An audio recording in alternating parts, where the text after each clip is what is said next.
സംവിധാനങ്ങൾ ഏറെ വേണം. വൈകിട്ടും മയ്യത്ത് കിട്ടുകയാണ്. എന്നോട് റഷീദ് ഫൈസി നമ്മളെ കൺവീനർ പറഞ്ഞു, അവിടെ ലൈറ്റ് വേണല്ലോ. ഞങ്ങളെ വണ്ടിയിൽ ഞങ്ങൾ ലൈറ്റും കരുതിയിട്ടുണ്ട്. എന്തൊരു സന്തോഷമായി. ഞങ്ങൾ ആ ലൈറ്റും എടുത്ത് അങ്ങോട്ട് പോകുമ്പോ പോലീസുകാര് തടഞ്ഞു. ഞങ്ങൾ ലൈറ്റ് കൊണ്ടു കൊടുക്കുകയാണ്. ഞങ്ങളെ അങ്ങോട്ട് കടത്തിവിട്ടു. ഞങ്ങൾ അവിടെ എത്തി. ഒരു വഴിയിലൂടെ പരമാവധി അങ്ങോട്ട് സഞ്ചരിച്ചപ്പോ ഞങ്ങളെ കൂടെയുള്ള 14 വിക്കായക്കാരിൽ 5-8 വിക്കായക്കാരെ കാണുന്നില്ല. ഞാൻ ചോദിച്ചു, എവിടെയാണവർ? അപ്പോഴാണ് റസാഖ് സാഹിബ് മുകളിൽ നിന്ന് വിളിക്കുന്നത്. പട്ടാളം പോരും അങ്ങോട്ട് പോകരുതെന്ന് പറഞ്ഞെടുത്ത് അതിസാഹസികമായി എത്തിച്ചേർന്ന് അവിടെയുള്ള ഒരു സ്ഥലത്തേക്ക് പിന്നെ ചേർത്ത് വെച്ചിട്ടുള്ള 15 മയ്യത്തുകൾ ഒരു വണ്ടിയിൽ ഈ രണ്ട് മയ്യത്തുകളായി താഴത്തെത്തിച്ച് ആദ്യ ദിവസം എന്റെ പ്രിയപ്പെട്ടവരെ അന്നു മുതൽ നിങ്ങളുണ്ട്.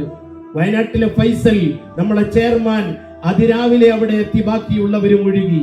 ഈ നിമിഷവും 12-ാം ദിനവും നിങ്ങൾ ആത്മാർത്ഥമായി പ്രവർത്തിച്ചത് അള്ളാഹുവിന്റെ വജ് ഉദ്ദേശിച്ചുകൊണ്ടാണ്.